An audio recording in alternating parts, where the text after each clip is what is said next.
The big news this week was that starting next October, NXT will be moving to the CW network. So off of cable and onto over-the-air broadcast television for the very first time. WWE and the network announced the deal is for 5 years. One source told the New York Post that it was for a, quote, massive increase in the rights fees that they were getting for the show from USA Network. Ari Emanuel on this week's TKO earnings call said that it was a 70% increase in rights fees.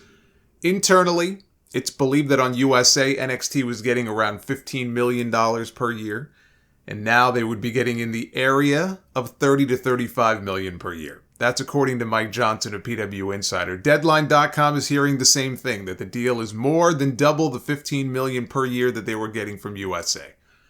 For the quote-unquote developmental show, that's incredible. There's really no other word to describe it. That is incredible. And the plan is for the show to remain live every week on Tuesday nights, but WWE is open to the idea of shifting the show to another night if that's what the CW wanted. It will still be filmed out of the Performance Center, but again, they are said to be open to the idea of touring, only if it makes sense financially to do so. This means that NXT will now be available in more homes than they are currently on USA. Now, it is not a highly rated network, even though they claim to be in 100% of all US households, which would mean over 330 million people have access to the CW. That does not mean that 330 million people are watching the CW or would be watching NXT. So, will this mean fewer people watching NXT? Or would NXT help bring more viewers to the CW? That's what the network is betting on. I don't think the numbers are likely to suffer much. I mean, maybe initially, but that's, I think, to be expected when you move from one home to another. But again, if the audience is loyal to the show and they all have access to the network, they'll stick with it, right? Even if it takes a little while to get back to where they are now, I think they're going to be fine. I'm sure they're going to make a very big push for that premiere episode next year. We'll get another show like the one we got last month. NXT WrestleMania Part 2. They'll bring back The Undertaker and John Cena and people like that for that first episode. But the CW is basically, the way I would describe it, it is the spiritual successor to the UPN network. UPN is the network that aired SmackDown when it first debuted in 1999. After UPN came the WB network, and then in 2006, the CW launched. And they have been expanding their sports offerings over the past year. They have ACC football and basketball games airing on Saturdays. They have Live Golf. They're the new home for the Inside the NFL series. In 2025, they're going to start airing the NASCAR Xfinity series. So they have been spending money on a lot of deals, a lot of sports recently. You can't say that Nick Khan's strategy of adding more main roster names to the show to make it more attractive was anything but a rousing success.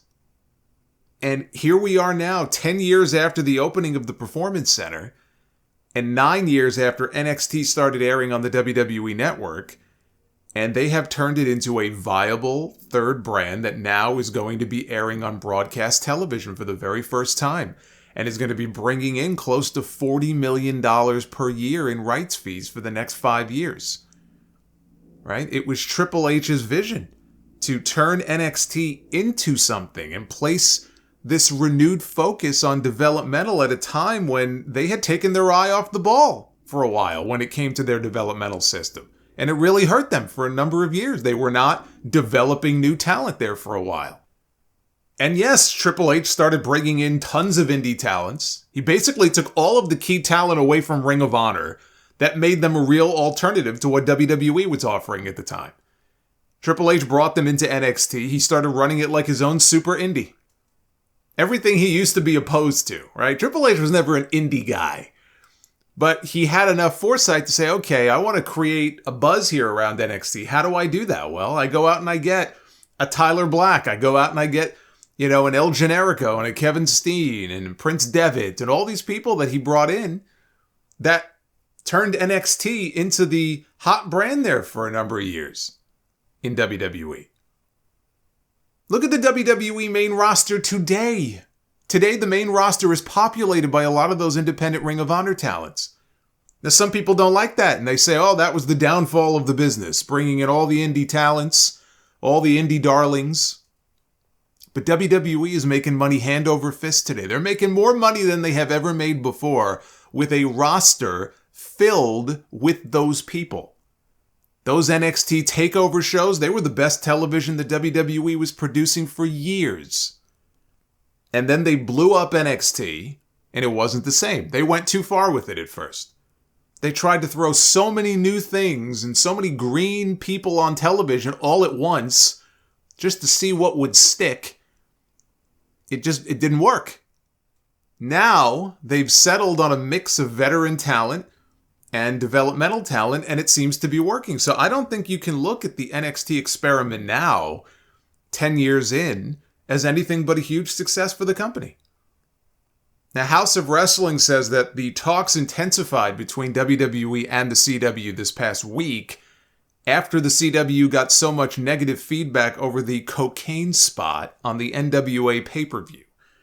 So it's not as if a multi-million-dollar, multi-year deal like this came together just because of that. Like, it didn't come together in a week. But their conversations apparently only go back maybe a couple of months, if that. This isn't something where they were in negotiations for the entire summer or half the year or anything like that. It was a relatively short window that this all came together. And Mike Johnson of PW Insider says that there were other companies that spoke with the CW, Dave Marquez's UWN, United Wrestling Network, based out of California, being one of them. He says talks there were far enough along that potential strategies were being discussed, and the idea was for UWN to do a weekly live series out of Los Angeles. When all of a sudden WWE came into the picture in a very big way about 4 to 6 weeks ago. And look, the fact that the CW would make a big push for pro wrestling isn't a surprise. They already air WOW Women of Wrestling every week on the CW, at least the affiliate here does. And Brad Schwartz is the president of entertainment at the CW. He used to run Pop TV when Impact aired there. And there's no indication that TNA was ever in discussions with the CW. They wouldn't be if Anthem wants to keep them on Access TV. I really think they're limiting their audience by not exploring other options, but they seem content to just keep them on their own network, and so that's where they'll be, and they'll have their audience, and that'll be that. But we got to talk about Raw. We got to talk about Raw, too, because we know SmackDown is moving back to USA. Now we know NXT is moving to the CW. That leaves the rights for Raw still open. That is the last deal for them to make. Ari Emanuel on the earnings call this week said that, now this is of the rights to Raw, that they have until October of next year to find the right partner. He said the interest is robust. Now they're not going to wait until next October. They're not going to wait until probably next summer to make the deal. I would expect in the next few months we probably will hear some news. Certainly I would be very surprised if we don't get some kind of announcement by or before WrestleMania about where Raw is going. But he said they've had productive conversations with both linear players and streamers, and he said they have flexibility on both day and time that the show airs. What a weird deal it would be if Raw moved to another night and USA decided to put SmackDown on Mondays. Because almost any night, really other than Saturday, almost any night would be better than Friday. So this is a situation that could very well play itself out that way, where Raw moves to another night and SmackDown ends up on Mondays, which would be very strange. But I will say this, do not discount the very real possibility that Raw lands on a streaming service like Amazon. They have broadcast covered with the CW. They have cable covered with USA. I could see them wanting to cover all their bases and have at least one deal in place with a streamer. Right? They're always talking about streaming is the future. They would talk about this on these investor calls. Streaming is, growing and streaming is the future. Well, if they're always talking about how streaming is the future, if you have 3 deals to make, why wouldn't one of them be with a streamer? The only thing is then, their claim of Raw being the longest running episodic series on television would no longer be valid because Raw technically would not be on television anymore. It would be on streaming. But for his part, Dave Meltzer is saying that within WWE, the belief is that Raw is likely moving to FX, which is owned by Disney. Apparently FX is the favorite right now. JP Morgan put out an analysis of TKO stock, and they talked about the possibility of 2 hours of Raw airing on FX and then moving the third hour to Hulu as a way to use WWE to increase the number of Hulu subscribers. Just get rid of the third hour. It would be much better if they moved it back to 2 hours. And honestly, if it came down to moving the show to a different night or moving it back to 2 hours, like red pill, blue pill, I'd take the red pill. I would rather have a 2-hour Raw on a Thursday than a 3-hour Raw on a Monday. At the end of the day, Endeavor is going to go with the deal that makes them the most money. And if that third hour of Raw is going to get them millions of more dollars, then they don't give a shit what people like me think. They're going to go with 3 hours of Raw. Hell, they'd be open to 4 hours of Raw if it would get them an extra $50 million. But I just think this would be a great opportunity to scale the show back to 2 hours. Because the show, even on a good week, and Raw has had some really good episodes recently, the show does not need to be 3 hours every single week. It didn't have to be 3 hours every week in 2012 when USA went to Vince McMahon and said, we want 3 hours. And he said, okay. And it doesn't have to be 3 hours now either. I would love to see it scaled back to 2 hours.